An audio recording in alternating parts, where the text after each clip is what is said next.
Bonjour, nous allons voir aujourd'hui la correction de certains exercices de génétique des diploïdes. Comme même ici, j'ai présenté aussi l'énoncé pour chaque exercice. Donc on va commencer par l'exercice 1. Alors il s'agit d'un prélèvement de pollen fait sur un pied de maïs. Et ces grains de pollen ont été observés au microscope après coloration au Lugol. Alors, ces gamètes mâles se révèlent être de deux types. Donc, les uns se colorent en brun et les autres en bleu. Donc, on dénombre 495 qui se colorent en bleu et 525 qui se colorent en brun.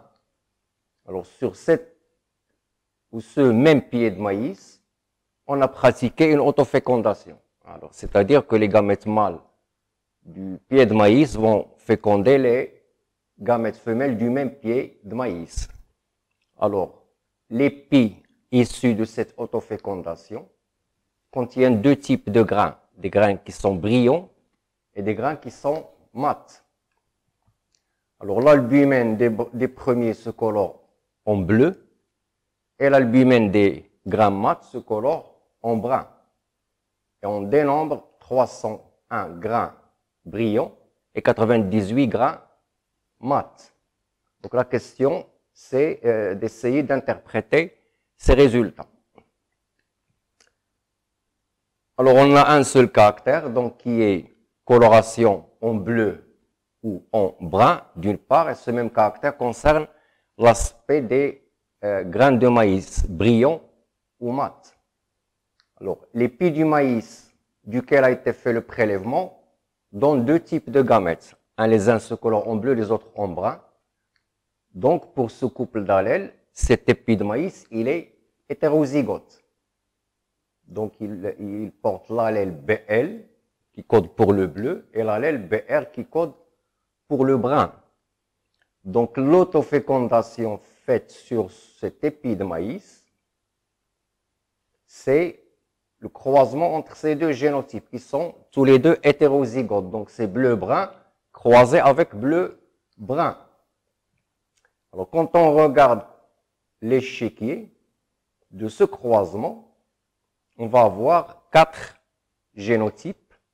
Donc, l'homozygote BL-BL, l'hétérozygote BL-BR et le dernier, le troisième, l'homozygote BR-BR. Alors, quand on compte ces grains de maïs issus de ce croisement, on trouve qu'il y en a 301 qui se colorent en bleu et 98 qui se colorent en brun. Donc, 301 et 98, ce sont des proportions 3 quarts, 1 quart. Et ces proportions 3 quarts, 1 quart, comme on l'a déjà vu, c'est une caractéristique de F2 du monohybridisme avec dominance et récessivité. Ce qui veut dire que dans notre cas, pour notre couple d'allèles BL-BR, l'allèle BL est dominant sur l'allèle BR. Donc, notre épi de départ, qui était hétérozygote, est en réalité F1 du monohybridisme avec dominance et récessivité. Donc, cet épi de maïs, il contient 100% de grains qui sont brillants, dont l'albumène se colore en bleu. Donc, c'est la fameuse loi de Mendel, la première, qui stipule l'homogénéité de F1. Donc, les parents de ce F1 seront bien sûr de race pure. Donc, le phénotype des parents, c'est le phénotype BL croisé avec le phénotype BR, et leur génotype, il est homozygote. Donc, BL pour le premier parent et BR pour le deuxième parent. Donc, on peut résumer tout ça dans un schéma. Donc, les parents P1, BL et l'autre parent, il est homozygote BR. Donc, celui-là, il a des grains brillants dont l'albumène se colore en bleu. Ce parent, des grains mats dont l'albumène se colore en brun. Donc, le croisement de ces deux parents va donner F1, donc qui est hétérozygote. Mais le phénotype, c'est la première loi de Mendel, F1, il est homozygote, c'est-à-dire tous les grains sont brillants et dont l'albumine se colore en bleu. Alors, c'est de cet épi qu'on a fait le prélèvement des grains de pollen tout à l'heure qu'on a coloré avec le Lugol. Donc, il a donné deux types de gamètes. Donc, par autofécondation, on va obtenir F2 qui contiendra les proportions 3 quarts, 1 quart. Donc, les 3 quarts qui sont brillants avec une coloration en bleu et 1 quart qui sont mat avec une coloration en brun. Alors, c'est tout ce qu'on peut dire sur cet exercice. Donc, il s'agit là tout simplement de rappeler le monohybridisme avec dominance et récessivité. Donc, ce monohybridisme donne, à partir de parents de race pure, une génération F1 qui est homogène. Les croisements de F1 entre eux donnent F2 avec les proportions 3 quarts, 1 quart. Donc, ça, c'est la deuxième loi de Mendel. Alors, maintenant, nous allons passer à l'exercice 2. Alors, dans cet exercice, on dit que chez le pois, Mendel trouva que la coloration jaune du grain est dominante par rapport à la coloration verte et que le caractère ou l'allèle lisse est dominant par rapport à l'allèle ridé. Donc ici, nous avons deux couples d'allèles. D'une part, le couple d'allèles grand J, petit j, et d'autre part, le couple d'allèles grand L, petit l. Donc, le couple d'allèles grand J, petit j contrôle la couleur de la graine, et le couple d'allèles grand L, petit l contrôle l'aspect de la graine.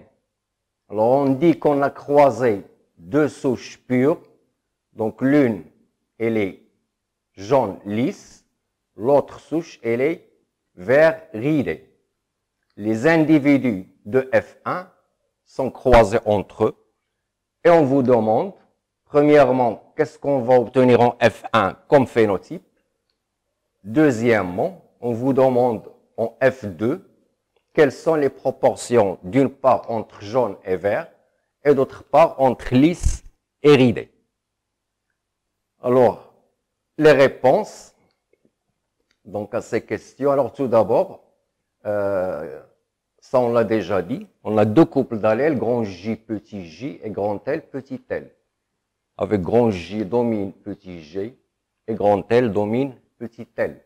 Donc notre croisement, c'est celui-là, c'est grand J, grand L avec petit j, petit l, c'est-à-dire une souche jaune lisse avec l'autre souche parentale qui est vert ridé. Donc ici on a le phénotype, ici les génotypes. Donc puisqu'ils sont de race pure, donc elles sont homozygotes, les deux parents. Alors bien sûr, F1 sera à 100% de génotype hétérozygote, grand J, grand L, sur petit j, petit l. Point de vue phénotype, 100% de cette génération sera de couleur jaune avec un aspect lisse. Donc c'est l'homogénéité de F1. Alors en petit a, on vous demande quels sont les phénotypes qu'on va obtenir en F2.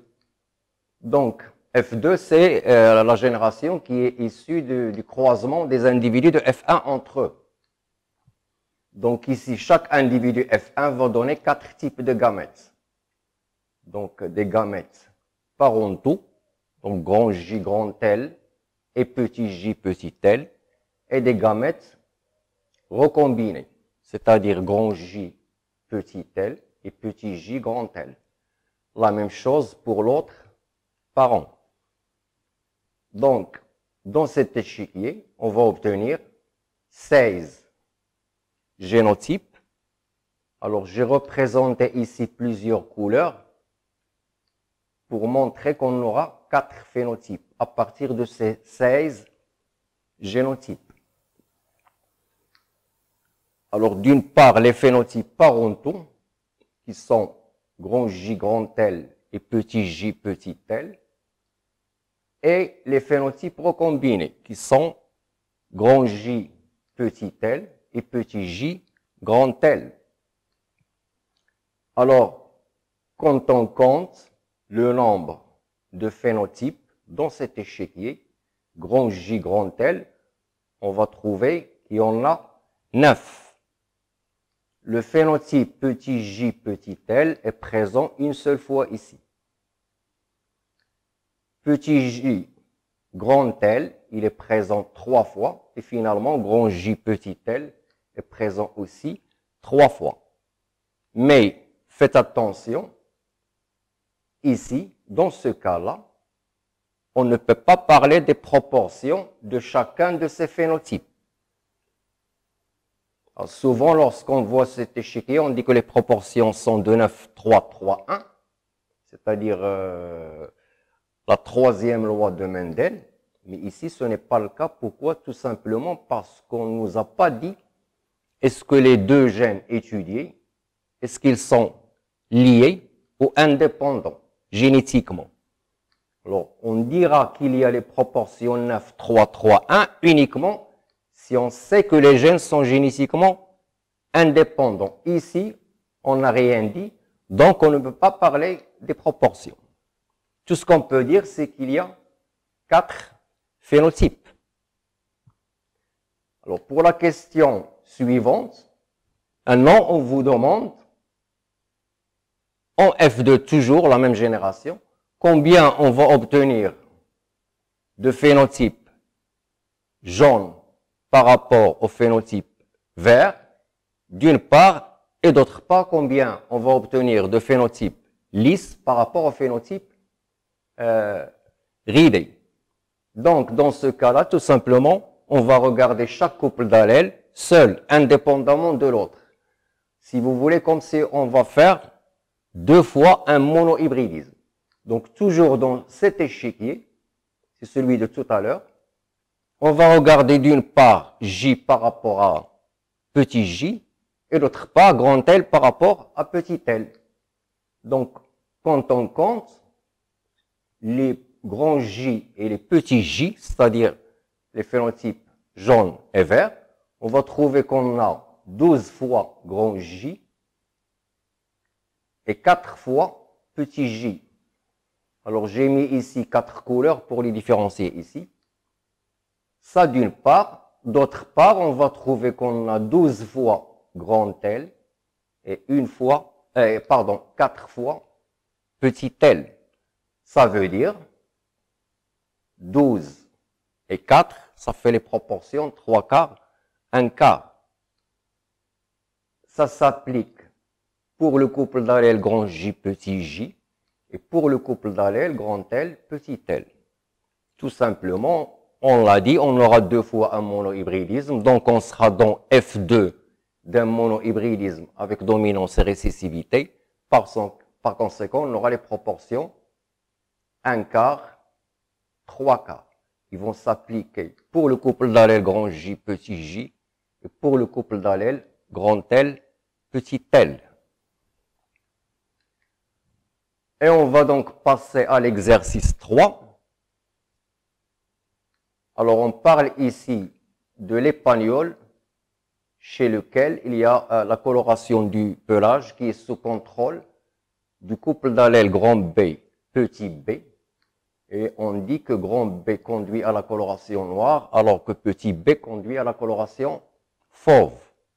Et on dispose d'un autre couple d'allèles qui est grand S, petit s, à savoir que l'allèle grand S conduit à une couleur unie, alors que l'allèle petit s conduit à une couleur ou un individu tacheté.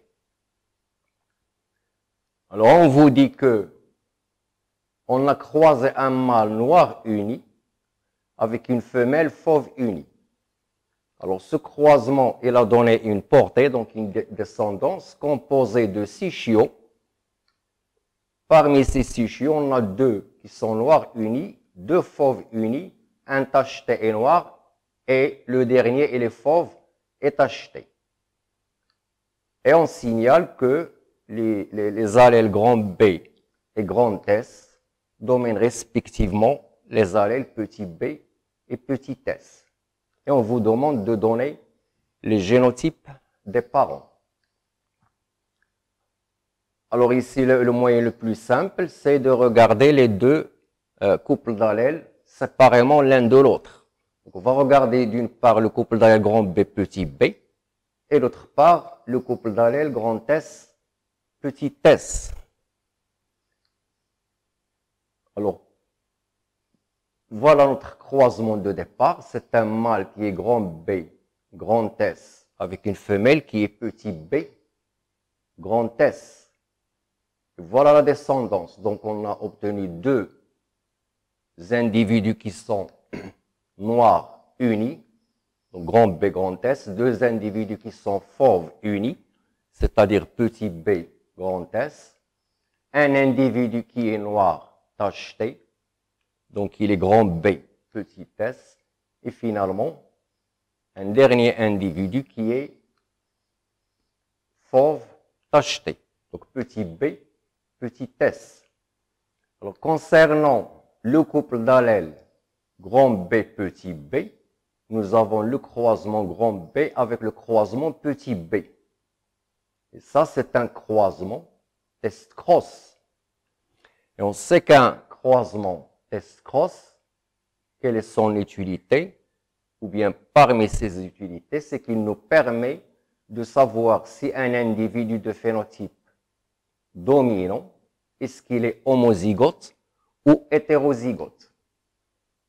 Donc celui-là, il peut être soit homozygote, soit hétérozygote. Cet individu petit b, puisque b est récessif, donc cet individu, il est forcément homozygote récessif. Il est petit b, petit b. Il nous reste à chercher le génotype de celui-là.